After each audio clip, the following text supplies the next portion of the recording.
Alhamdulillah, wassalatu wassalamu ala Rasulillah, wala haula wala quwata illa billah, wa ba'd.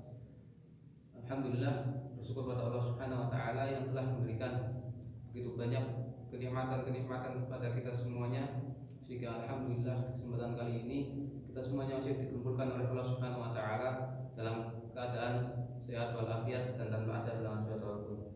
Kemudian salat serta salam kita aturkan kepada junjungan kita Rasulullah Muhammad sallallahu alaihi wasallam, serta keluarganya, sahabatnya, serta para pengikutnya, termasuk kita semuanya yang ada di sini, dan senantiasa istiqomah menjalankan sunnah-sunnah beliau hingga hari kiamat nanti. Baik, yang pertama,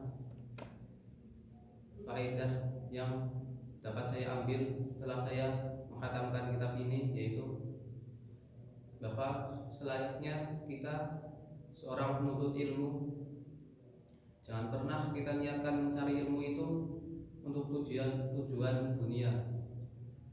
Karena dijelaskan di kitab ini,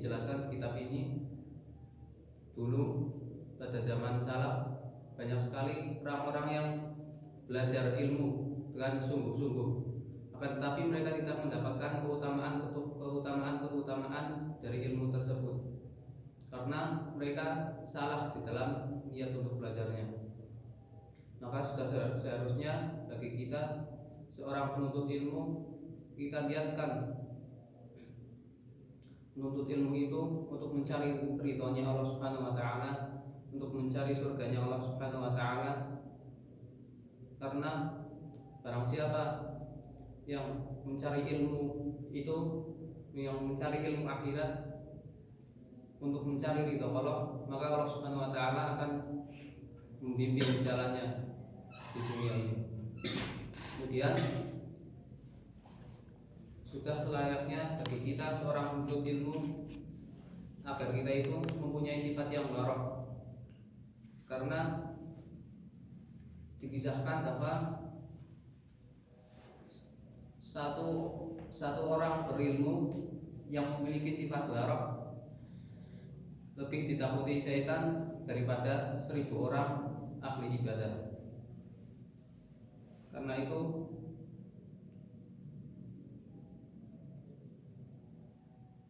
selayaknya bagi kita untuk mempunyai sifat warok tersebut. Kemudian pentingnya niat bagi kita, di dalam menuntut ilmu, karena bisa jadi sebuah amalan kecil yang kita lakukan dengan niat yang ikhlas, dengan niat yang lillahi ta'ala, itu akan menjadi sesuatu yang besar, akan menjadi suatu pahala, suatu amalan yang besar di sisi Allah Subhanahu wa taala, dibandingkan ketika kita melakukan suatu amalan yang besar, tapi amalan tersebut tidak diniatkan untuk Allah Subhanahu wa taala, tapi diniatkan untuk mencari pujian dari orang, dan itu tidak akan bernilai di sisi Allah Subhanahu wa taala. Bahkan dan selanjutnya, ketika kita memilih seorang guru, hendaknya kita tidak terburu-buru di dalam memilihnya. Hendaknya kita memilih guru itu memperhatikannya terlebih dahulu. Jangan sampai kita merasa kita sudah belajar kepada guru tersebut, kemudian kita sudah beberapa hari, sudah beberapa bulan belajar dengan guru tersebut, tetapi kemudian kita ada rasa tidak betah, ada rasa kurang pas dengan guru tersebut, kemudian kita meninggalkannya, kemudian kita pamitan kepada guru tersebut untuk pindah ke tempat lain, tetapi di dalam hati guru tersebut terdapat tidak ridho, maka itu bisa menjadi bahaya bagi kita. Bisa jadi kita di tempat kita belajar selanjutnya kita tidak akan mendapat ridho dari guru tersebut. Kemudian kita juga harus memilih teman kita. Jangan asal-asalan dalam memilih teman. Jangan kita memilih teman yang pemalas, karena bisa jadi ketika kita bermain dengan orang-orang pemalas itu, banyak di luar sana orang-orang yang solih, orang-orang lulusan dari pesantren, tetapi mereka salah memilih teman. Mereka memilih teman yang malas-malasan, memilih teman yang suka nongkrong, memilih teman yang suka begadang, dan mereka itu menjadi ikut-ikutan karena rusaknya pertemanan itu. Dan kemudian motivasi dan rencana saya dalam belajar untuk kedepannya yaitu akan senantiasa bersungguh-sungguh di dalam menuntut ilmu, selalu disiplin, dan tidak akan pernah merasa putus asa. Walaupun saya lulusan dari sekolah biasa dan saya mungkin belum terbiasa untuk mengomong seperti ini, mengobrol seperti ini, jauh di antara mereka berdua, tapi saya tidak akan pernah untuk berputus asa untuk mencari ilmu tersebut.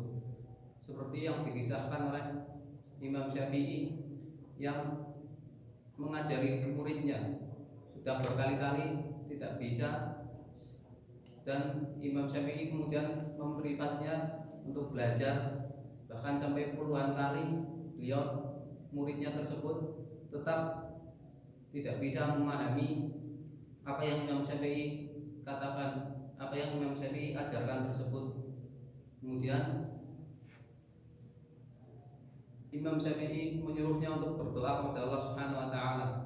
Kemudian muridnya tersebut bisa menjadi seorang penerus dakwahnya Imam Syafi'i. Kemudian pesan kepada orang tua, yang pertama,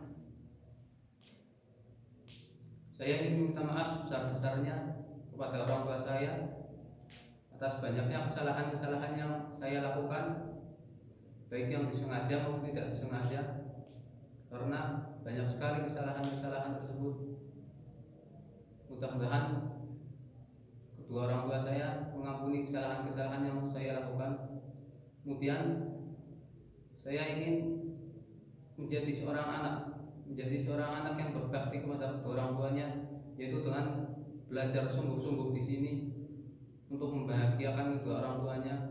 Dan saya meminta kepada kedua orang tua saya untuk senantiasa mendoakan saya, meskipun dalam jarak yang jauh ini.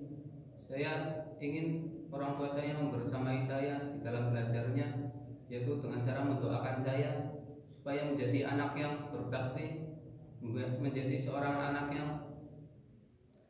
bisa memberi manfaat bagi keluarga dan pada masyarakat lainnya, bisa menjadi contoh yang baik bagi adik saya, bisa menjadi seorang yang bisa membahagiakan kedua orang tua saya. Mungkin demikian yang bisa saya sampaikan, kurang lebihnya mohon maaf. Wassalamualaikum warahmatullahi wabarakatuh. Waalaikumsalam.